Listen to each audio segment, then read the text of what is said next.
어린 시절 교회를 다니셨다고 한다면은 수련회를 가셔 본 적이 있으실 것입니다.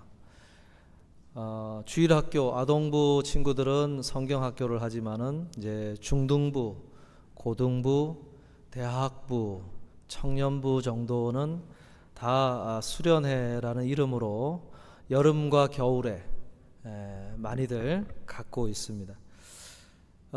저도 어린 시절 그런 기억들이 참 새록새록 들 때가 있습니다. 그래도 가장 가까이 생각나는 기억은 그 서해안에 있는 몽산포 해수욕장에서 20살 때 대학생 갓 신입생 때 이제 거기서 텐트를 쳐고 또 간이 화장실을 만들고 간이 또 세면대를 만들고 뭐 이러면서 거기서 대학생들 한 10,000여 명이 이렇게 모여서 함께 드린 그런 처음으로 제일 큰 규모의 수련회를 참석한 적이 있었습니다. 밤마다 그 모기하고 싸움하는데요, 참 힘들었어요. 그 바다 모기가 상당히 또 세더라고요. 그래서 그러면서 뭐 여름 집회도 갔고 또 많이 했지만 그 고생을 하면서도 굉장히 지금까지도 기억이 남는 아주 그런 수련회로 기억을 하고 있습니다. 그 이후에 제가 사역자가 되어서 대학생 친구들과 그런 수련회를 가지면서 해마다 겪은 것이 무엇이냐, 참 좋았어요. 젊은 이들이 만들어내는 그 다이나믹이 있지 않습니까? 그냥 모아만 놔도 뭐 알아서 프로그램을 진행하고 알아서 또 참여를 하고 하니까 얼마나 좋겠어요. 그런데 여지없이 그 수련회를 마친 그 다음 주에 되면은 애들이 안 보여요. 그리고 어떻게든 나온 친구들도 굉장히 평소보다는 많이 다운이 돼 있어요. 그게 소위 수련회 증후군이라는 게 있습니다. 수련회 증후군. 그러니까 일상생활하고 수련회 기간하고 너무 이 갭이 크다 보니까 텐션이 많이 있다가 일상으로 돌아가다 보니까 거기에부터 찾아오는 이 다운 현상이 있어요. 그거 회복되는데 또 한두 달이 갑니다. 그러다 보면 연말이 돼서 이제 한 해가 끝이 나는 거예요. 겨울 수련회도 마찬가지, 그리고 여름 수련회도 마찬가지. 뭐 그런 분위기에서 오는 것도 있겠지만은 워낙 수련회 때 누적된 피로가 많아서 그거 회복하려고 또 한 몇 달을 고생하는 친구들이 있기도 합니다. 제가 오늘 주보에 저희 전교인 수련회 일정과 이제 순서들을 좀 실어 드렸습니다. 여기서부터 한 60마일 떨어진 주립공원, 거기 모임 장소를 빌렸어요. 그래서 한 1시간 10분이면은 차로 교회로 기준으로 가실 수가 있습니다.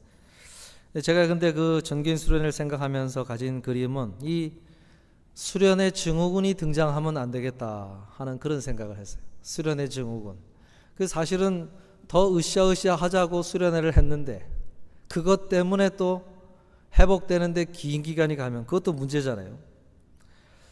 그래서 제가 성경 속에서 특별히 예수님께서 제자들을 데리고 다니면서 다 훈련의 일환으로 3년 반 동안 함께 하셨는데 어떤 장면의 훈련이, 어떤 장면의 수련의 그림이 우리들에게 참 어울리는 그림일까, 그런 생각을 하는 중에 오늘 본문 말씀, 예수님께서, 부활하신 예수님께서 제자들과 함께 가지셨던 이 그림, 이 본문이 알려주는 그 갈릴리 바다에서의 그 그림, 이 장면이 오늘 이 시기에 우리가 갖는 이 수련회에서 바라봐야 될 그림이구나 하는 생각을 하게 됐습니다.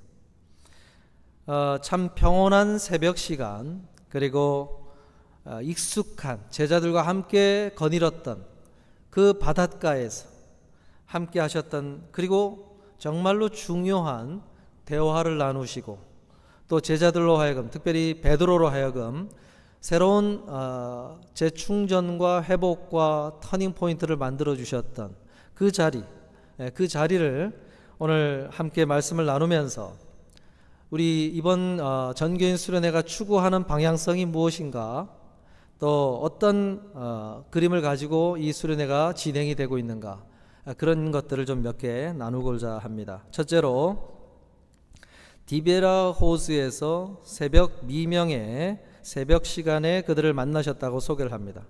오늘 본문 읽지는 않았지만은 1절과 4절에 보면은 장소와 시간에 대한 얘기가 나와요. 1절에 그 후에 예수께서 디베라 호수에서 또 제자들에게 자기를 나타내셨으니 나타내신 일은 이러하니라 그랬죠. 디베랴 호수라는 말을 썼는데 갈릴리 바다를 일컬을 때 호칭이 여러 개가 있어요. 근데 특별히 디베랴 서쪽에 위치한 그 갈릴리 해안가에 위치한 그 도시 디베랴라고 하는 도시를 일컬어서 갈릴리 호수를 부를 때 이 디베랴 바닷가 디베랴 호수라고 부릅니다. 갈릴리 바다를 말하는 거예요.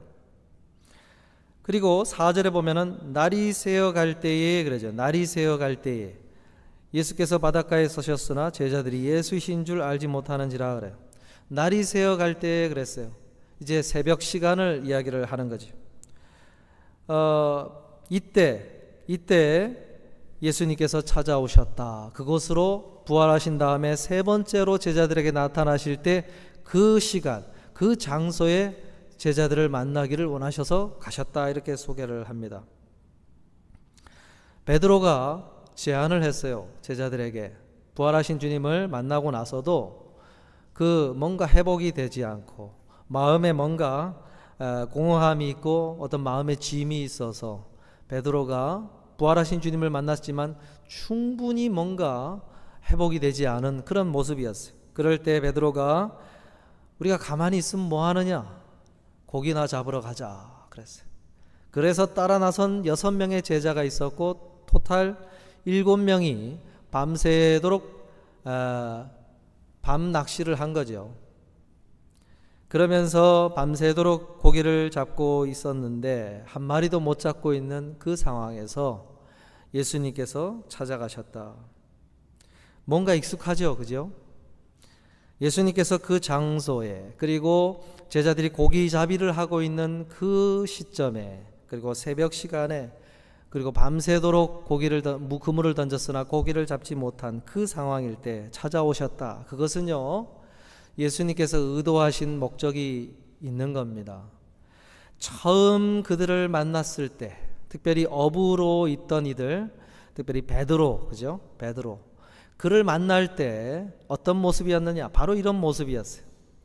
예수님이 무리들과 함께 해변가에 찾아오셨을 때 밤새도록 그물을 던졌지만 고기를 못 잡고 그냥 고기잡이를 끝을 내고 그물을 손질하고 있을 때, 그때 베드로를 만나셨죠.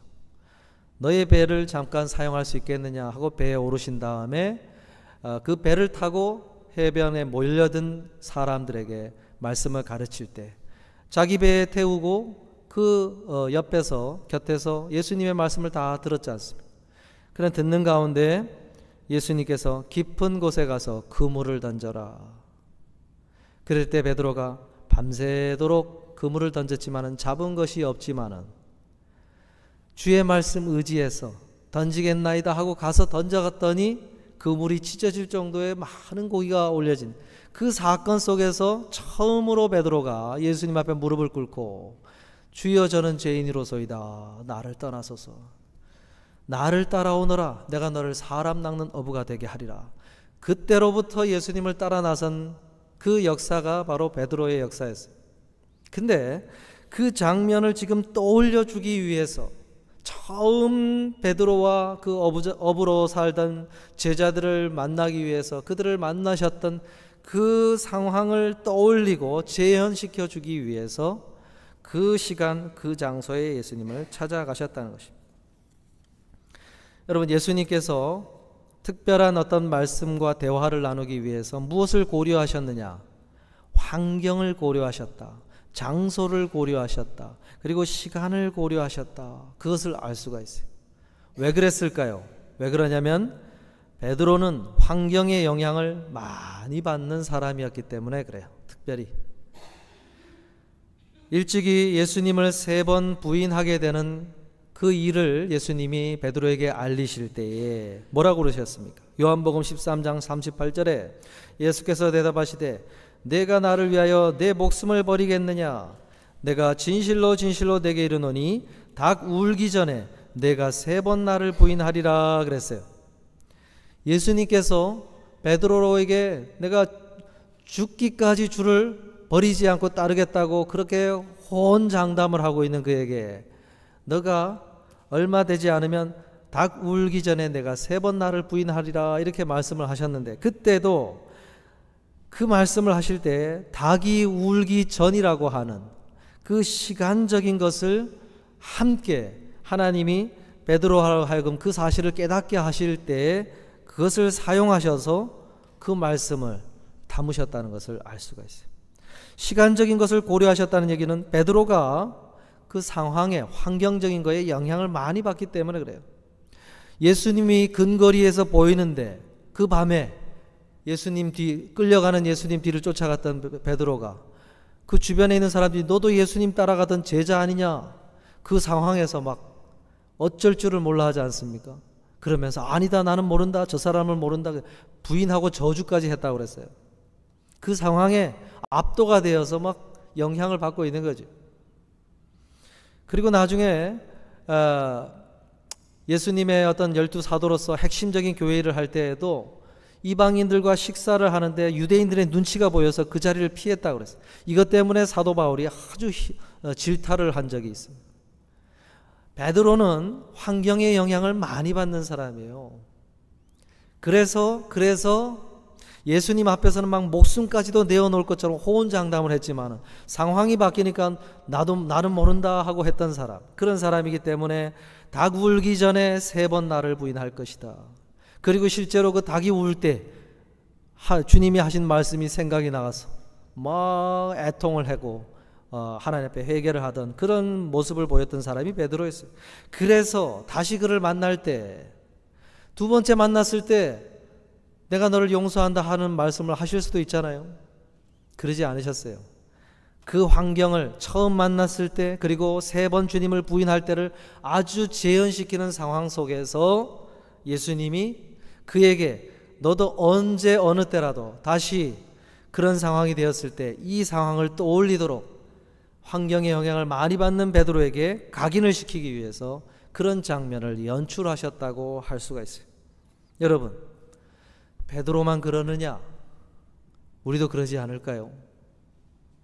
우리도 예배 드릴 때는 목숨이라도 내어놓을 것처럼 주님 앞에 고백을 할 것 같이 여기는 그런 모습을 하고 있지만은 삶으로 돌아가면, 일터로 돌아가면, 가정으로 돌아가면 언제 그랬냐는 등 그렇게 살아가는 모습이 우리 가운데는 없을까? 그럴 수 있지요. 그럴 수 있어요. 그 영성신학자이자 웨스턴 세미너리 그 영성신학을 가르치는 교수인 게리 토마스가요, 책을 하나 쓰는데 Sacred Pathways라고 하는 그런 책을 냅니다. 한국말로도 번역이 되는데 제목이 영성에도 색깔이 있다, 그런 제목으로 책이 출판이 됐어요. 거기 보면요, 교회 역사 속에서 사람들이 추구한 영성의 분류를 한다면 9가지로 나눌 수 있다 그랬어요. 시대마다, 지역마다 그 사람들이 하나님의 어떤 임재함을, 하나님의 은혜를 구하면서 자꾸 이렇게 어떤 환경을 조성을 하고 뭔가 그 임재 장소들을 가꾸어 나간 그런 흐름이 있는데 그 흐름을 9가지로 한번 분류를 해볼 수 있다 그랬어요. 자연주의, 감각주의, 전통주의, 금욕주의, 행동주의, 박애주의, 열정주의, 묵상주의, 지성주의, 이렇게 구분을 해놨어요. 자연주의란 어떤 사람들은 자연 속으로 들어가서 숲 속에서 그리고 어떤 자연의 하늘을 바라보면서 그런 자연 속에서 하나님의 어떤 깊은 임재와 하나님이 주시는 은혜를 구했던 사람들이 있었다. 그게 자연주의. 전통주의는 오히려 교회 안에 흘러내려온 예배의 전통을 따라 규칙적으로 예배, 질서 있는 예배, 의식을 갖춘 예배, 또는 기도문을 갖추고 하나님 앞에서 그런 예배 의식을 통해서 하나님의 깊은 임재 속으로 들어간 이들이 있었다. 그것이 전통주의, 금욕주의가 있었다. 어떤 음식을 절제하고 그 다음에 자기의 어떤 편안한 생활을 뒤로 하고 뭔가 하나님 앞에서 절제하고 금식하고 침묵을 하면서 어떤 그런 내가 익숙한 환경들을 절제하는 상황을 통해서 하나님의 깊은 임재 속으로 하나님을 경험하고 하나님의 깊은 말씀을 경험한 이들이 있었다. 그게 금욕주의. 반대로 행동주의, 박애주의, 어떤 실천주의 이런 건 뭐냐? 말씀만 공부하면 뭐하냐? 생활 속으로 우리 이웃을 향하여 가서 어려움이 처한 자들을 돕고 그들을 보살피고 고아들을 보살피고 어려운 노숙자들을 돌보면서 그 속에 있을 때 하나님의 임재함을 경험을 하였다. 어떤 그런 아주 실천적인 현장으로 가기를 추구했던 사람들의 그룹이 있다. 이게 어떻게 보면은 딱 선을 그어서 나는 자연주의 사람, 전통주의 사람 이런 게 아니고 우리 속에는 기질에 따라서 다양한 필요를 가지고 있고 다양한 어떤 하나님을 예배하는 특징들이 있는데 거기에 맞게 하나님께서 다양한 방식을 통해서 다가오셨고 만나셨고 그들에게 은혜를 주셨다. 이렇게 볼 수 있는 거예요. 오늘 우리가 전통주의에 따라 이렇게 의식을 갖추고 정해진 약속 시간을 따라 또 정해진 순서를 따라 예배를 드리는 생활을 1년 동안 가장 많은 시간을 할애해서 그렇게 하나님 앞에 예배를 드리고 말씀을 나누고 있습니다. 이것도 귀하죠. 이 속에 주시는 분명한 은혜가 있어요. 그런데 때로는 숲속으로 들어가서 그 자연 속에서 우리의 환경이 좀 바꾸고 그리고 그 속에서 어떤 특별한 어떤 시간들을 가지면서 하나님이 주시는 은혜는 없을까? 이것이 수련회의 목적이라고 할 수가 있어요. 일상으로부터 벗어난 상황, 환경을 만들어서 그 속에 들어가서 좀 하나님 앞에 생각의 흐름을 바꾸고 뭔가 주시는 은혜를 한번 우리가 구하자. 하나님이 오늘 디베랴 바닷가 새벽 시간을 고려하셔서 제자들을 만나신 것처럼 우리가 그런 상황 속으로 들어가 있으면 하나님께서 분명 그런 상황들을 고려하셔서 우리에게 그러한 은혜를 주시지 않을까? 그런 소망함을 가지고 가는 것이 수련회라고 할 수가 있어요. 그래서 우리는 일상생활로부터 좀 1시간 떨어져 있는 숲속에 마련된 그 장소들을 예약을 하고 그 속에서 뭔가 시간을 갖기를 원했던 것입니다. 전에 그 소통 전문가라고 하는 그 김창옥 교수님이죠. 그분이 세바시라고 하는 데서 강연을 하는 중에 자기의 옛 이야기를 하는 것을 제가 은혜 있게 좀 들은 적이 있습니다.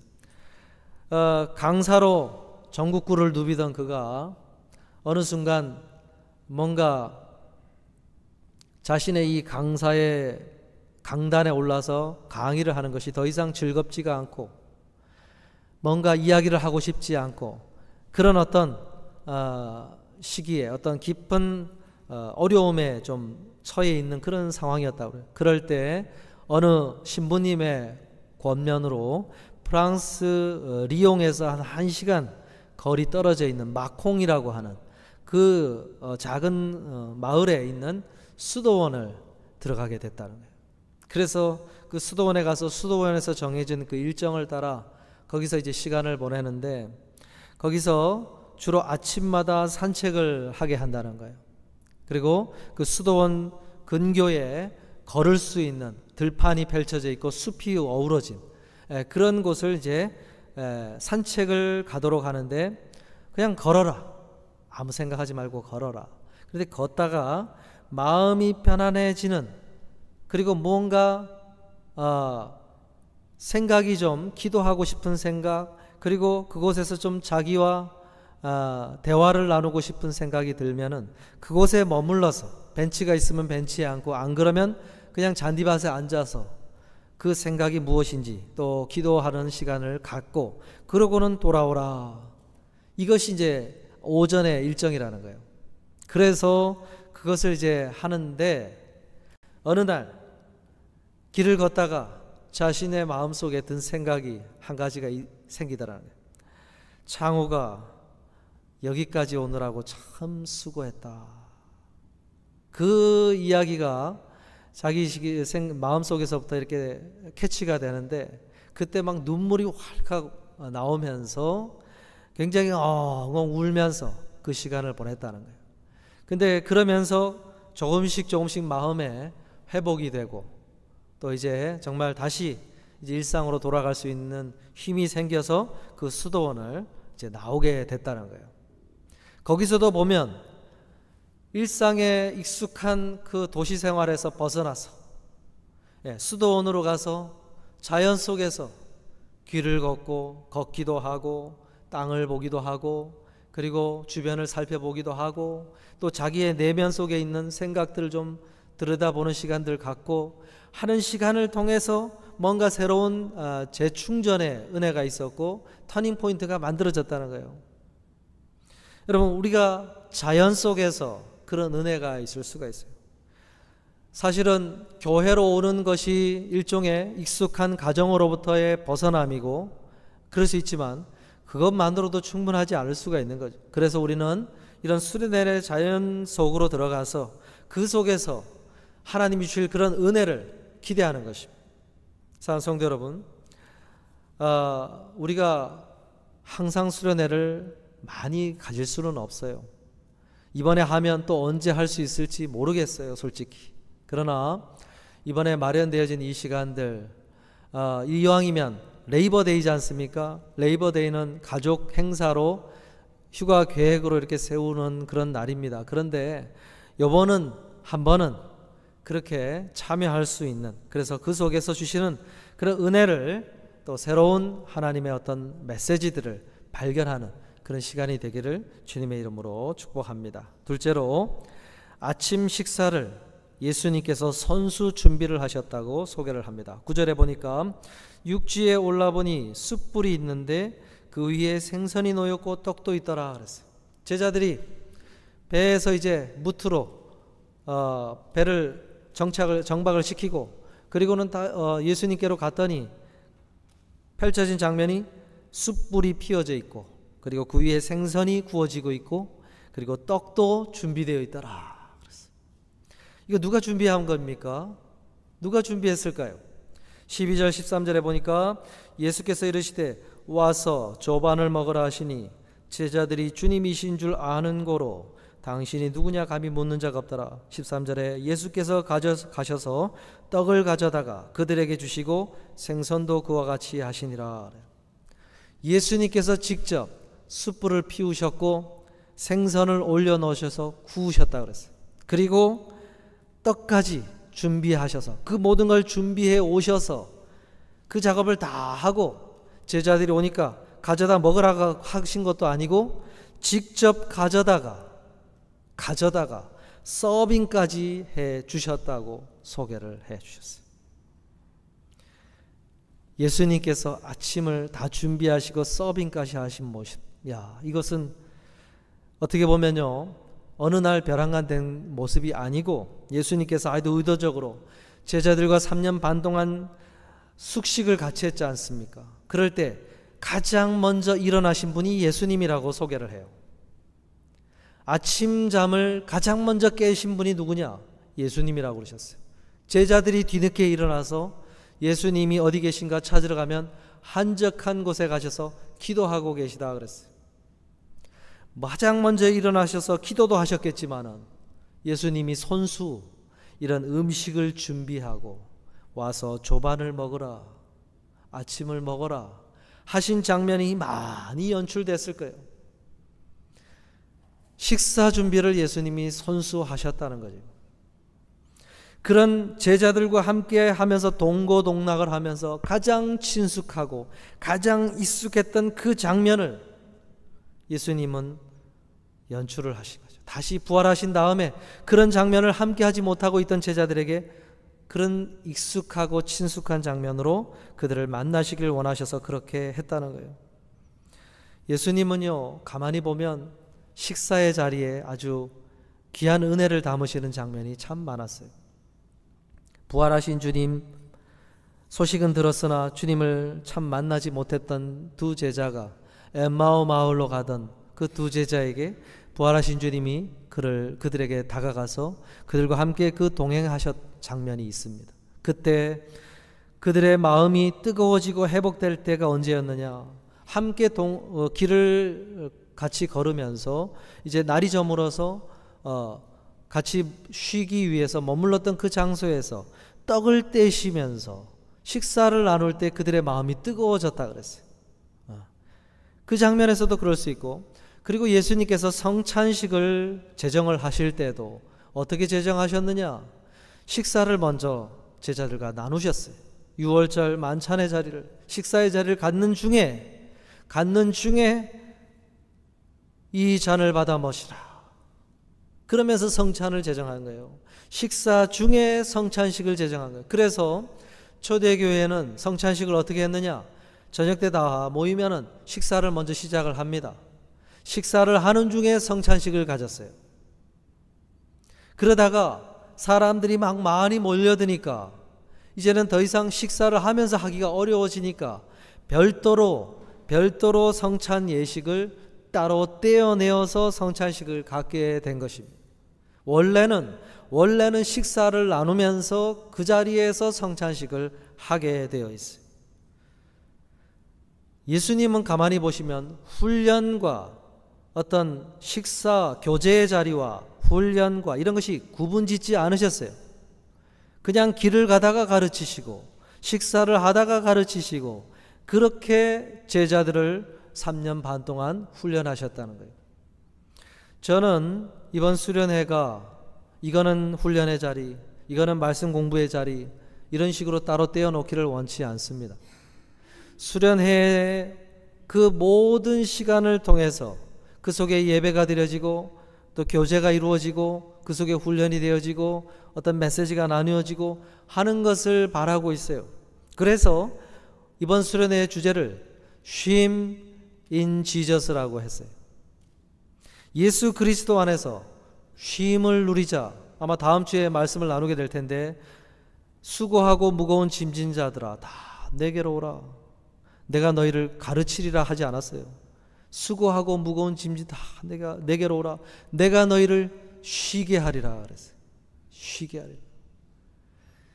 정말로 삶의 온갖 고민과 걱정과 근심에 휩싸여 있던 사람들이 예수님께로 가면 뭘 누렸다는 거예요?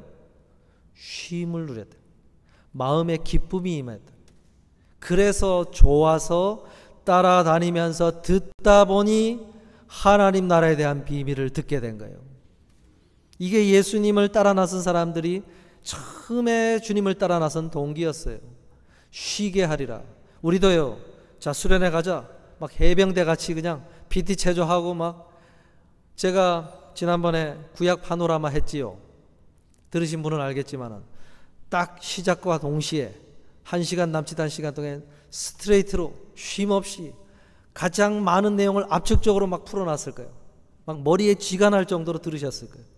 그랬더니 어떻습니까? 쥐가 나지 않습니까? 그래서 참여하기를 힘들어하고 그 들으시던 분들 중에 막 픽픽 잠이 쏟아지고 그러시는 모습을 봤어요. 왜요? 거기에는 목적이 뭐였습니까? 하나라도 더 내용을 담으려고 하는 것이 목적이었으니까 그 목적대로 그냥 스트레이트로 갔어요, 저는. 근데 이번 수련회는 뭐라고요? 쉼이다. 쉼. 그 속에요, 뭔가 막 일을 해내느라고 막 쓰러지고 픽픽 힘들어하고 그런 모습이 없었으면 좋겠어요. 어떤 분들은 가정에서 식사하면 그런 분들 있잖아요. 배를 채우기 위해서 나는 먹는다. 맛을 느끼기 위해서 먹는 것이 아니다. 이거는 나는 배를 채우기 위해서 먹는다. 해치우기 위한 목적을 가지고 식사의 자리에 임하시는 분들이 있지요. 예수님이 만약에 그런 것이 목적이었다면은, 자 와서 먹어라, 가져가서 알아서 먹고 모여라 하고 이런 식으로 했을 거예요. 그러나 그러지 않았어요. 예수님은 숯을 준비해 와서 숯을 피웠어요. 고기를 깊은 곳에 가서 그물을 던져라. 그러는 동안에 그냥 숯을 피웁니다. 그리고 제자들이 그물질을 다 마치고 돌아올 타이밍에 맞춰서 고기를 굽기 시작해요. 그리고 따끈따끈하게 먹을 수 있도록 떡을 준비해. 그 타이밍을 맞춰서 올라오니까 가져다 먹으라도 안 해요. 서빙을 하세요. 음식을 정성스럽게 준비한 걸 가져와서 자, 조반을 와서 먹어라.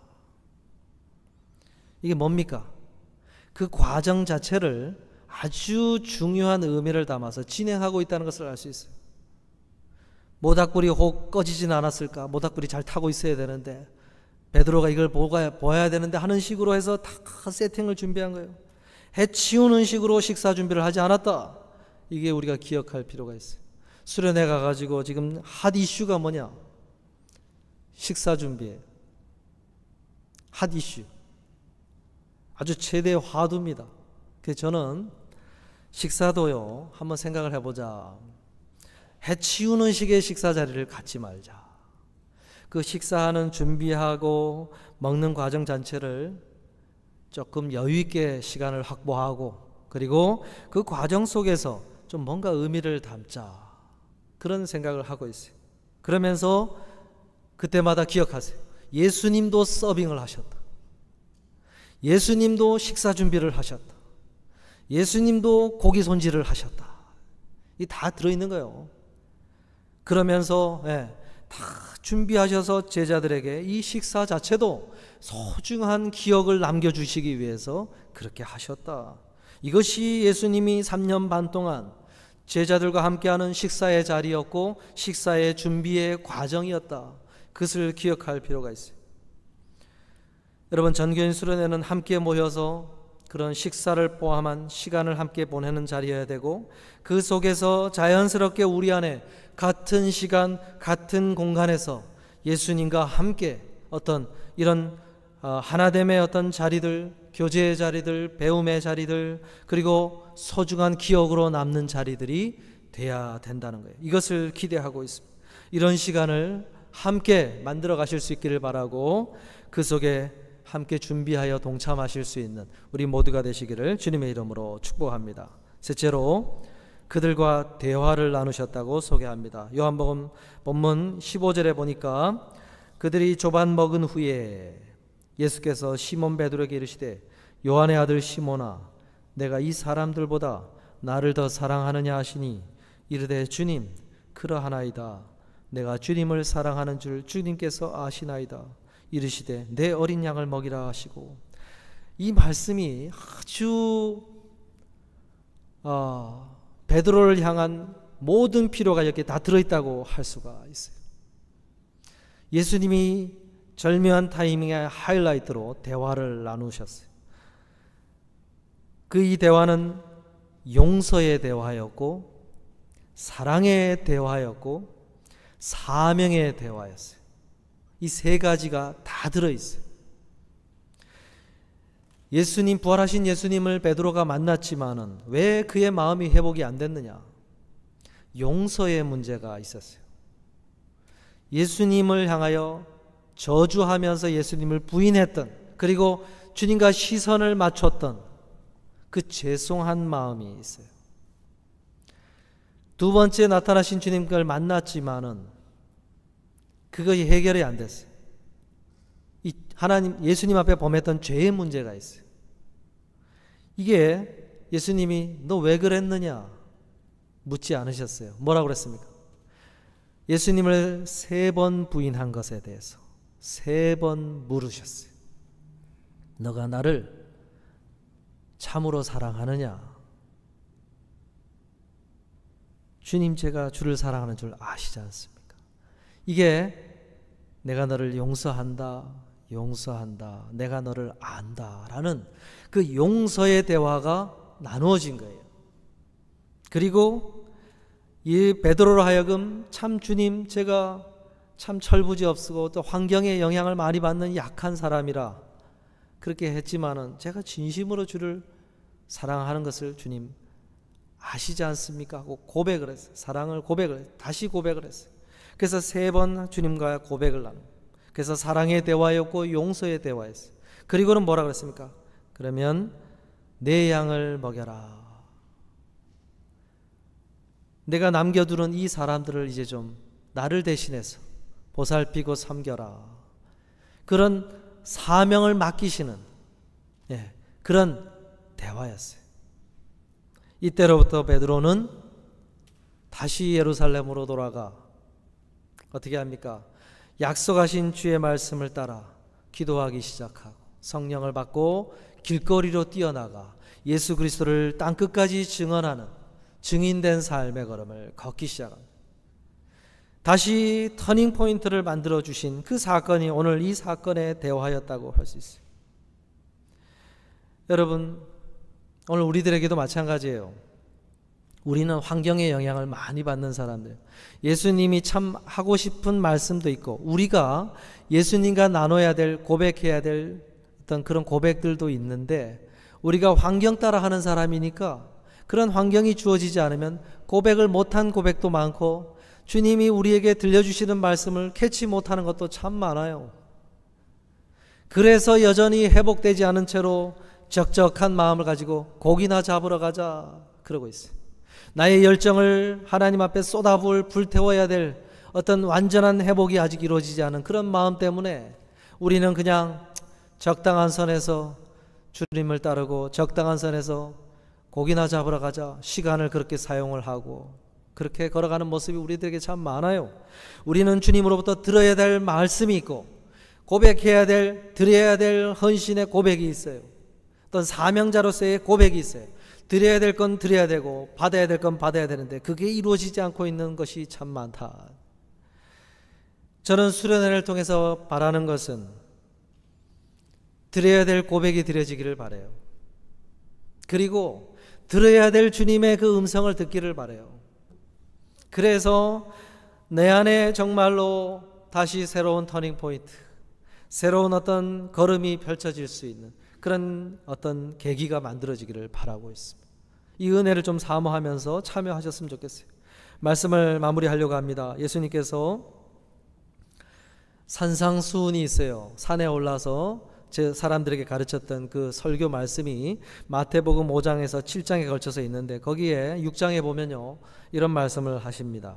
마태복음 6장 26절에 공중의 새를 보라 심지도 않고 거두지도 않고 창고에 모아들이지도 아니하되 너희 하늘 아버지께서 기르시나니 너희는 이것들보다 귀하지 아니하냐. 공중에 하늘 나는 새소리를 들으면서 새를 바라보라. 거기에 하나님의 은혜가 얼마나 담겨 있는지를 바라보라.